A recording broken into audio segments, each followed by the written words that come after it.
Si jo sabera tocar este instrument, que és una ocarina mexicana que té forma de cocodril i de drac, us tocaria aquella cançó que fa així. De Paf era un drac màgic que vivia al fons del mar, però sol s'avorria molt i va sortir a jugar. Però no sé tocar. I per què?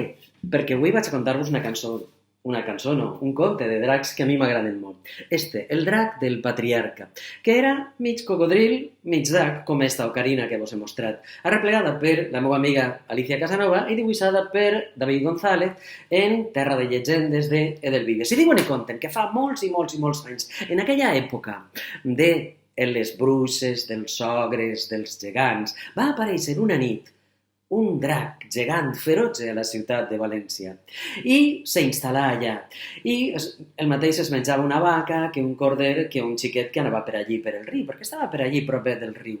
Clar, allò era terrible, la gent gran es deia als xiquets no eixiu al carrer perquè li agraden com més tendrets millor. I el rei no podia permetre això, de manera que va fer un ban, va convocar a tots els cavallers del món dient-los que aquell que matara el drac s'emportaria un sac de monedes d'or i de plata. Es presentaren 100 cavallers i es presentaren davant del rei i el rei es va donar la seva benedicció i allà anaren a escometre al drac. 1, 2, 3, el drac es va posar del revés. 4, 5 i 6, on estan? Han fugit. 7, 8, 9 i 10, no en queda ni un en peu. 15, 30, 20, se'ls ha engolit el drac. 40, 50, 60, en una socarrada els ha deixat tots cremats. 80, 90, 100 cavallers van ser arrossegats, humiliats i se n'anaren fugint de la ciutat perquè estaven avergonyits, perquè no havien pogut vèncer aquell drac.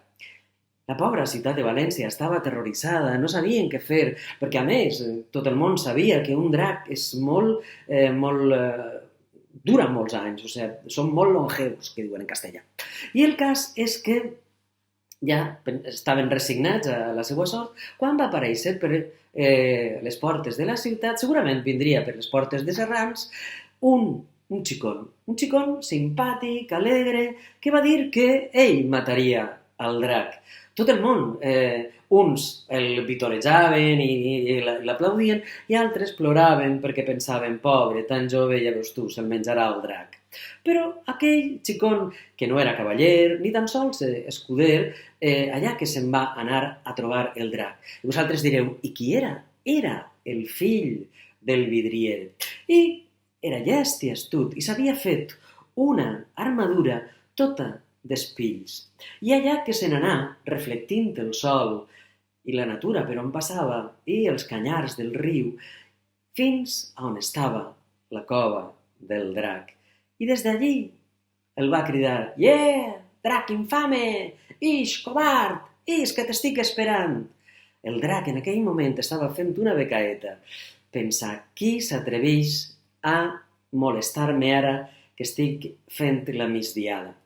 I és que, però només va eixir, no va veure res, perquè el que veia era la seva cova reflectida, no veia absolutament res, però anar fixant-se, i de sobte es va veure a ell mateix i pensar, ostres, això què és? Un germà bessó meu? O seré jo? O el cas és que no sabia què fer, estava ahí enrosinat, mirant així, sense entendre res, quan el sol va pujar i es va clavar dalt, a la vertical quasi, d'aquell xicon. I aquell xicon es va manejar de manera que el raig de sol li pegava a ell i li reflectia totalment a la cara del drac. I aleshores el drac es va veure tot encegat, no veia res. Què passa?